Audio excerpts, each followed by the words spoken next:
کراچی کے مفتی طارق مسعود صاحب نے قرآن پاک کی ایک آیت میں مبینہ طور پر گرامیٹیکل مسٹیک کی بات کی، اور انہوں نے اس حوالے سے جو بھی عربک کے گرامر کے صیغے ہیں اس کا حوالہ دیا، اس کو توہین مذہب، توہین قرآن قرار دیا گیا، اور علماء کی جانب سے اسے فوری معافی کا مطالبہ کیا گیا، یعنی اس کو مہلت دی گئی کہ آپ معافی مانگو۔ انہوں نے وضاحت کی اور انہوں نے ایکسپلین کرنے کی کوشش کی کہ میں نے یہ کہا تھا، میں نے یہ کہا تھا، اور اپنے اس موقف کے ساتھ سٹک رہا کہ ایسا ہے، اور انہوں نے کہا کہ میں نے اس پیرائے میں کہا تھا، اس پیرائے میں کہا تھا۔ پھر ان کو کہا گیا کہ آپ غلط کہہ رہے ہو، آپ معافی مانگو، یہ دوسرا موقع دیا گیا۔ دوسرے موقع پہ انہوں نے معافی مانگی، اور جب انہوں نے معافی مانگی تو علماء نے اسے معاف کر دیا ہے۔ یہ بہت اچھی بات ہے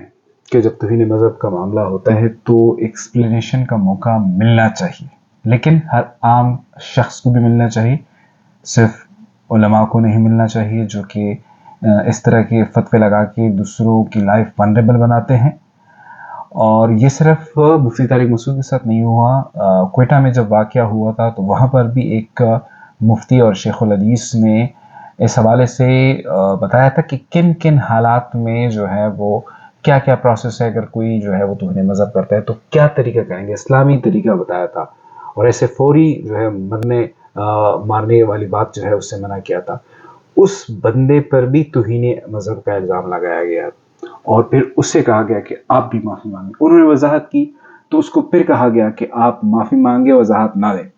تو پھر انہوں نے معافی تو مانگی، لیکن اب بھی ان کے خلاف کمپین ہے، کوئٹہ میں چل رہی ہے کہ اس نے توہین مذہب کی ہے۔ اسی طرح مفتی منیر شاکر ایک مفتی ہے خیبر پختونخوا میں، انہوں نے بھی ایسی کوئی ایک بیان دیا، اس کو اسلام سے خارج کرایا گیا، اس کو فتویٰ لگایا گیا، اس سے معافی منگوائی گئی، وہ ابھی تک سلامت ہے۔ ہم اس کی جو ہے حمایت کرتے ہیں کہ لوگوں کو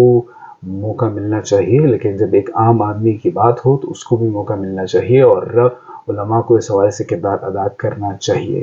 سندھ میں ڈاکٹر شاہ نواز کا قتل ہوا، کوئٹہ میں بھی پولیس کی کسٹڈی میں پولیس والے نے ایک شخص کو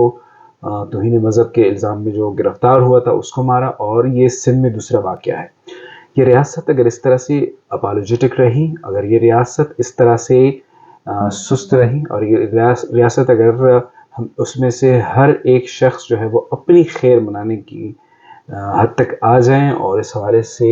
سنجیدہ نہ ہو، تو کل کو یہ ہر کسی کی جو ہے یہ آگ جو ہے ہر کسی کے گھر تک جا سکتی ہے۔ پہلے بھی اس سے ریاست کے ایک اہلکار یا ریاست کے ایک عہدیدار جو ہے وہ اس کا نشانہ بنے ہیں۔ ایسے اور کیسز جو ہیں وہ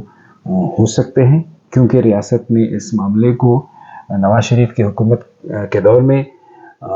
سیاسی مقصد کے لیے استعمال کیا، ٹی ایل پی کو کھڑا کر دیا، اور اب وہ ایسی سچویشن میں آ گئے ہیں، اور اس نے پورے ملک میں جو ہے اپنا نیٹ ورک پھیلایا ہے کہ اس میں سے کسی بھی اگر مگر یا کسی بھی زیر زبر کے ساتھ کوئی گنجائش وہ نہیں دے رہے ہیں، اور تھوڑا سا بھی کوئی شک ہو اور اگر آپ نے ایسا کچھ کہا ہو تو پھر تو آپ کی لائف جو ہے وہ ونریبل ہوگی ہی ہوگی۔ اب یہ ہے کہ لوگ دشمنی نہ نکال لیں، لوگ جو ہے وہ بغض نکال لیں، لوگ حسد میں یہ سب کچھ کر رہے ہیں، اور ایسے واقعات ہوئے ہیں۔